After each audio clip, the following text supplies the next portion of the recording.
में अपॉइंटमेंट है उसी दिन से पहले हो, लेकिन उससे पहले भी सेफ साइड में रहने के लिए आप 28 डेज पहले की रखें।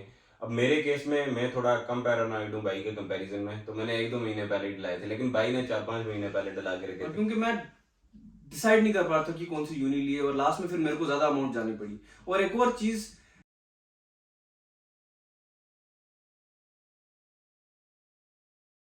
जी क्या हाल चाल है आप सबके, उम्मीद करता हूँ आप ठीक से होंगे। तो आज हम एक और नया टॉपिक लेके आपके सामने आए, जो मेनली ये टॉपिक जो है वो कवर करेगा कि कितना अमाउंट आपको चाहिए होता है, यानी कितने पैसे आपके पास होने चाहिए ताकि आप प्लान कर सकें स्टडी वीजा के लिए यूके में। तो चलो शुरू करते हैं आज की वीडियो। जब आप सोचते हैं स्टडी वीजा के लिए, तो सबसे पहले आपके दिमाग में आता है कि आपको एक इंग्लिश का टेस्ट देना है। कई ऐसी यूके में यूनिवर्सिटीज हैं जो आपको आइल्स के बिना भी एडमिशन दे देती हैं। बस उनको मिनिमल ये रिक्वायरमेंट चाहिए होती है, आपका एक इंटरव्यू लेंगे, अगर आपने इंटरव्यू में फ्लाइंग कलर्स के साथ पास हुए तो आपको एडमिशन मिल जाती है। लेकिन अपने ऑप्शंस को ज्यादा बड़ा रखने के लिए मेरे हिसाब से आपको आइल्स दे देना चाहिए। और आइल्स की जो है वो मिनिमल फी, जो आपका सबसे पहला खर्चा होगा, वो होगा 15,000 से 17,000 के बीच में, यानी 15,000 से 17,000 के बीच में ही आपका आइल्स का एग्जाम हो जाएगा। अब इसमें आप ट्रैवल एक्सपेंडिचर भी इंक्लूड कर लें तो ये 20,000 तक मामला पहुंच जाता है, क्योंकि आइल्स के सेंटर जो है वो आप क्या पता आपकी होम जो एरिया हो, आपकी होम सिटी या आपकी होम टाउन में अवेलेबल नहीं हो। तो इसलिए हम आइल्स का खर्चा मान लेते हैं 15 से 20,000 के बीच में आपको आइल्स के लिए अमाउंट रेडी रखनी है। उसके बाद जो दूसरा खर्चा है, उसके बाद आइल्स का हो गया आपका, आपके मिनिमम बैंड जितनी रिक्वायरमेंट है यूके की उतने आ गए। उसके बाद आपका ऑफर लेटर आ गया। अब आपने के ऑफर लेटर में मेंशन होगा कि आपकी फ़ी कितनी है।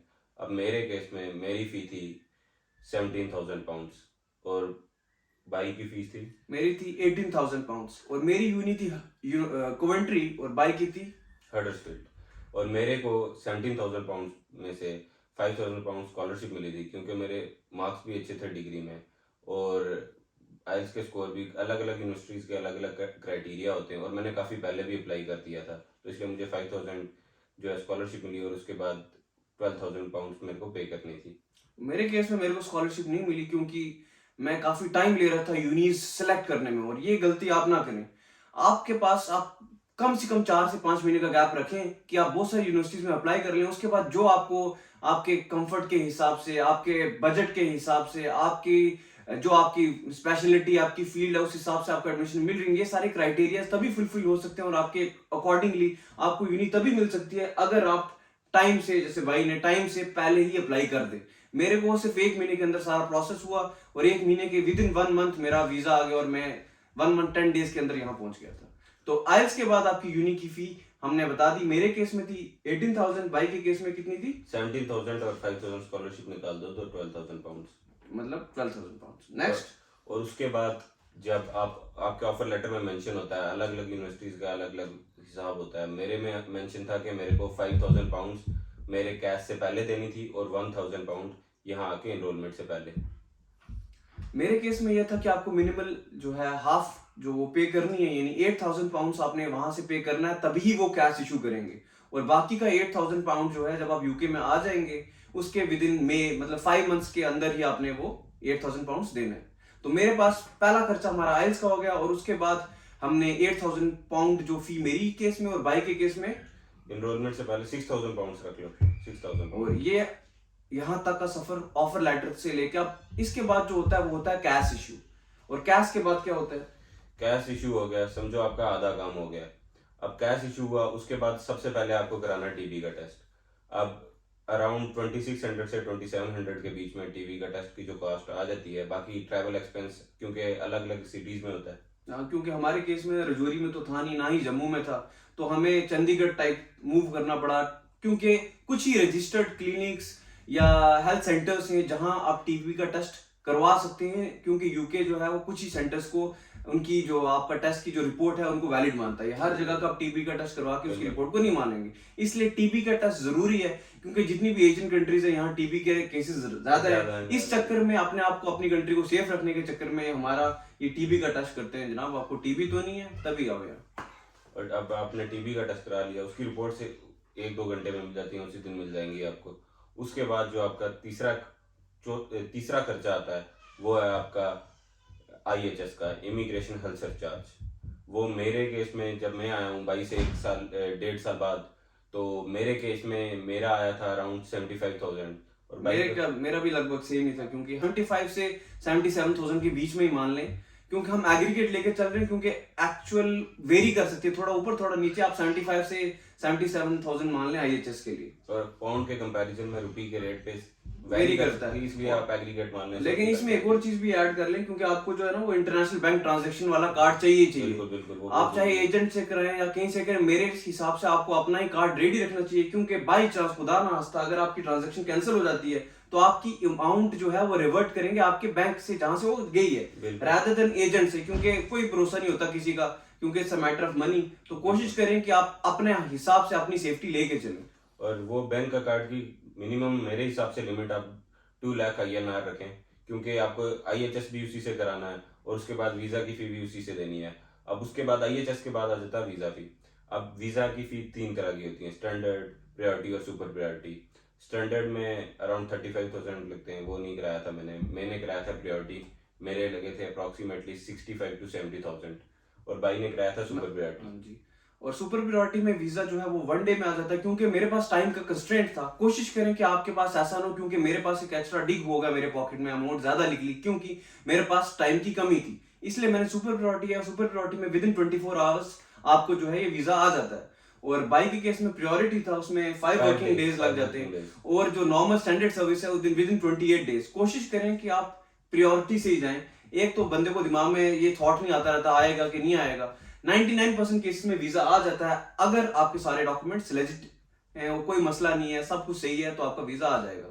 तो ये खर्चा हो गया प्रायोरिटी का भी और सुपर प्रायोरिटी का भी। इसके बाद अब आपका वीज़ा फाइल कर दिया, लेकिन अब वो जो डॉक्यूमेंट्स वीज़ा फाइल करने से पहले जो आपको ज़रूरी हैं वो है आपके लिविंग एक्सपेंस और रिमेनिंग फ़ी।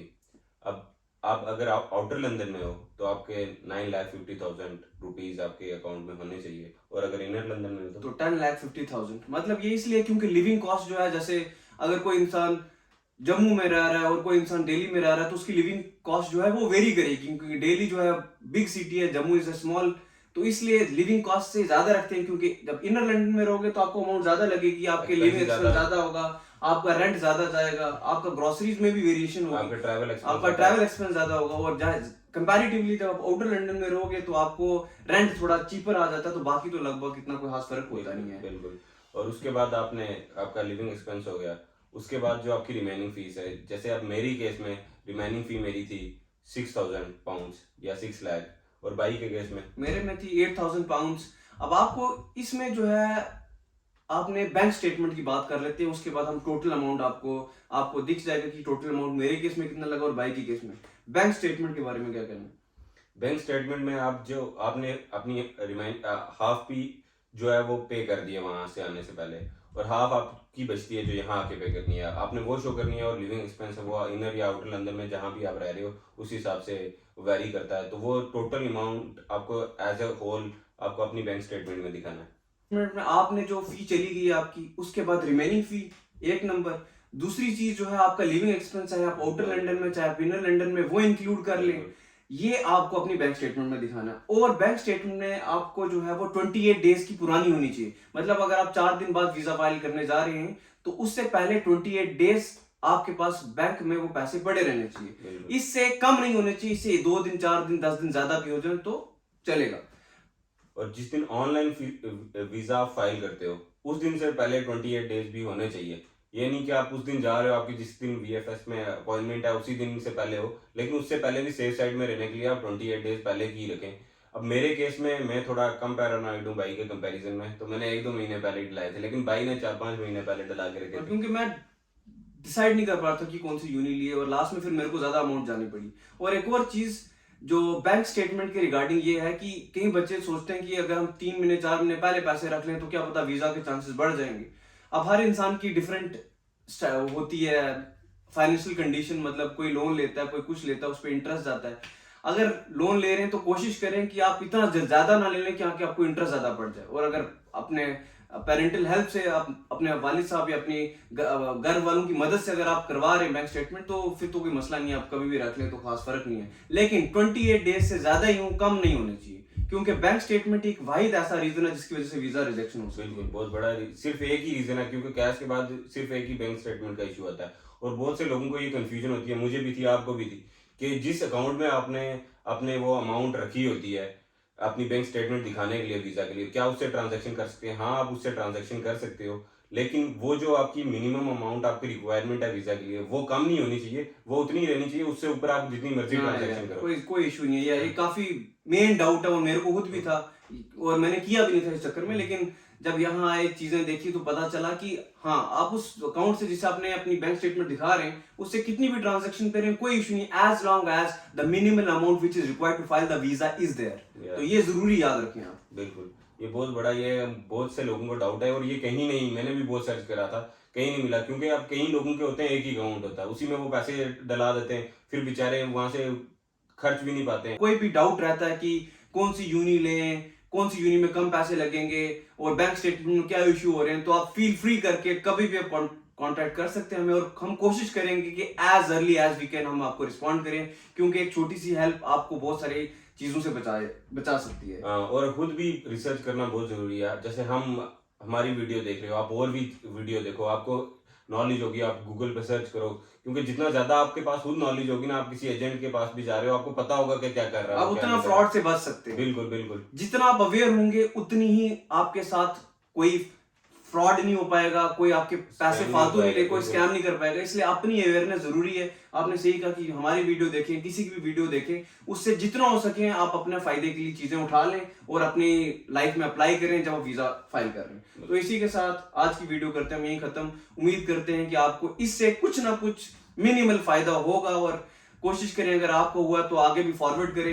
तब तक के लिए टेक केयर, और हम मिलते हैं आपको next video. Peace out. Peace out.